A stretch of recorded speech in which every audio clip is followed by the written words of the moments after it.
இப்போ 1.5 கப் அவல் சேர்த்துக்கலாங்க. அவலை நல்லா மொறுமொறுன்னு ஆகிற வரைக்கும் வறுத்துக்கலாங்க.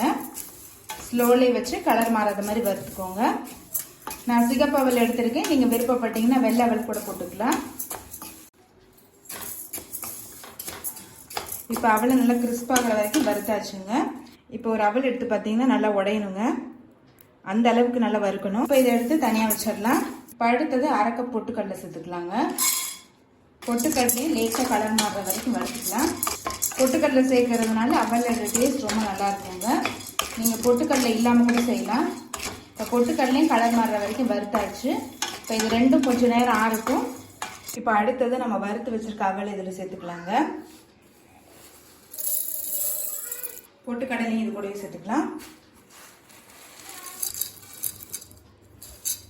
இது கூடவே 2 ஏலக்காய் சேர்த்துக்கலாம். இப்போ இது எல்லாத்தையுமே மிக்சியில் நைஸாக அரைச்சிக்கலாங்க. மிக்சியில் எல்லாத்தையும் அரைச்சாச்சுங்க. இப்போ இது ஒரு பவுலுக்கு மாற்றிக்கலாம். இப்போ அடுத்தது மிக்சியில் 3/4 கப் நாட்டு சர்க்கரை சேர்த்துக்கலாங்க. நீங்கள் விருப்பப்பட்டீங்கன்னா வெல்லம் சேர்த்துக்கலாம். அப்படி இல்லைன்னா சர்க்கரை கூட சேர்த்துக்கலாங்க. இப்போ மிக்சியில் அரைச்சாச்சுங்க. சில நாட்டு சர்க்கரை பார்த்தீங்கன்னா நல்லா நைஸாகவே இருக்கும். இது கொஞ்சம் குறகுறப்பாக இருக்கனால நான் மிக்சியில் அரைச்சிக்கிட்டேன். தேவையான அளவு நெய், கொஞ்சம் முந்திரி சேர்த்துக்கலாம்.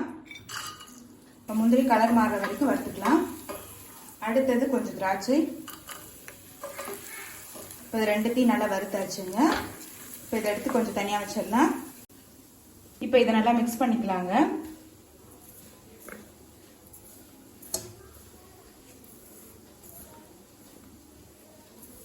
இப்போ நம்ம வறுத்து வச்சிருக்க முந்திரி திராட்சை இதில் சேர்த்துக்கலாம். இப்போ கொஞ்சம் கொஞ்சமாக லட்டு பிடிக்க ஆரம்பிச்சிடலாம். தேவைப்பட்டுச்சுன்னா நெய்யை கொஞ்சம் சூடு பண்ணி சேர்த்துக்கோங்க.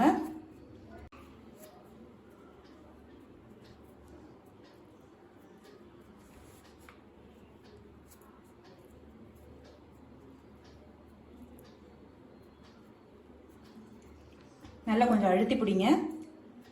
அவல் லட்டு ரெடி ஆயிடுச்சுங்க. நம்ம சர்வ் பண்ணிடலாம். இப்போ எல்லாத்தையும் உருண்டையாக உருட்டியாச்சுங்க. இப்போ எல்லாத்தையும் லட்டுவை பிடிச்சாச்சு. இப்போ அவல் லட்டு ரெடி ஆயிடுச்சுங்க. நம்ம சர்வ் பண்ணிடலாம்.